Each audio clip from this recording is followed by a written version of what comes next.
Bom, vamos conversar agora aqui no América Decide com o cientista político e pesquisador também na Universidade de Harvard, Hussein Kalu, que vai analisar com a gente todo esse cenário da eleição americana. Boa noite, Hussein. Então aí, vença quem vencer.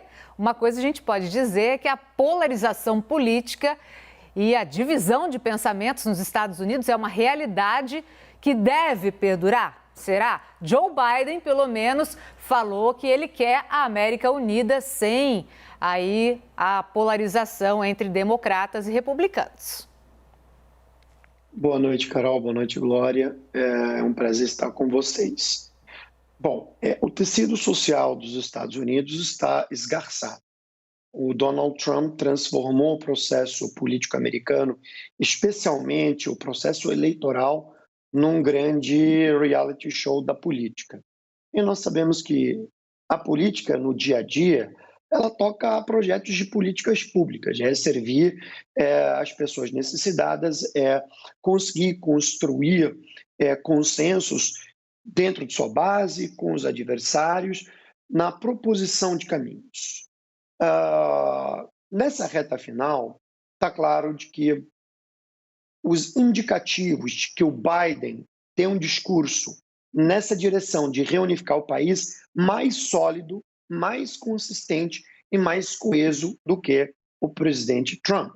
O Biden, a moldura do discurso dele, ela é taticamente perfeita, né? Impecável, porque ele se coloca como um estadista, se coloca como alguém ponderado que sabe qual é a responsabilidade que ele tem e procura demonstrar confiança nas instituições.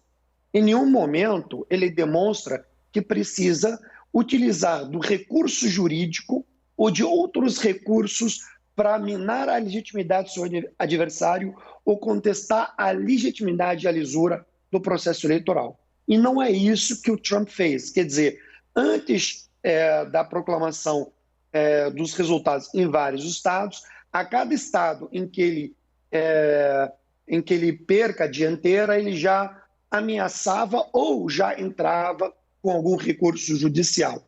Quer dizer, demonstrando que sequer tem capacidade de confiar em sua base eleitoral. Então, esse é o cenário que hoje nós temos, e eu acho que o Trump estará imobilizado caso vença a eleição, porque terá dificuldade de unir o país, terá um Congresso na Câmara de maioria democrata, o Senado não está definido ainda, pode se manter republicano, mas tem os midterms, então o cenário, de fato, segue aberto. Hussein, vários pontos, então, para a gente abordar com você. Meu boa noite também, Carol Nogueira, nessa conversa. Falando um pouquinho sobre quem é esse eleitor que está definindo o novo presidente dos Estados Unidos, que compareceu em massa às urnas. O que justifica essa presença massiva do eleitor norte-americano, votação recorde? E, principalmente, olhando para os estados decisivos, os estados pêndulo, mudanças demográficas vão pautar também as próximas eleições e essa configuração dos estados decisivos deve mudar? Boa noite, Carol. Vamos analisar cada segmento do que você levantou por etapas. Vamos lá. Eu acho que não dá para inferir que há uma mudança consolidada da topografia da política americana. O fato, por exemplo, de o Biden vir a flipar a Geórgia, alterar, digamos, a preferência da Geórgia hoje pelo campo democrata, não quer dizer que nas próximas eleições isso irá se consolidar, né? Ainda é cedo. Não quer dizer que ganharam possivelmente o Arizona se tornará. Tudo vai depender depois do discurso do Partido Republicano. Eu acho que o Partido Republicano, especialmente o Trump, levaram o discurso nesses estados ao limite. Por exemplo, qual é o resultado do Biden estar agora redespontando na Geórgia e também, como aconteceu mais cedo no Arizona?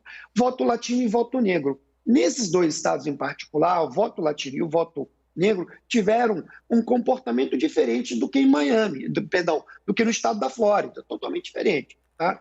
No caso do Arizona, é o latino trabalhador, operário, que se sentiu prejudicado pela política imigratória do Trump, né? E que sente, em algum sentido, a forma discriminatória como ele é tratado. Se você olhar na Geórgia, o voto negro tem a ver com minorias e tem a ver com a questão socio-racial, puramente isso. Na Flórida, as características que levaram os latinos e negros, aonde o Trump se saiu bem, são outras razões, que não são as mesmas. Então, estamos ainda muito cedo para dizer que há uma mudança sistêmica, tá, dentro do processo do colégio eleitoral nos próximos anos. Muito bem.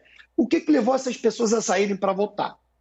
Primeiro, a polarização extrema, quer dizer, a eleição americana ela nunca conseguiu atingir este nível de polarização e, ao mesmo tempo, colocar a situação, colocar a nação diante de uma escolha totalmente binária, em que não há espaço, né?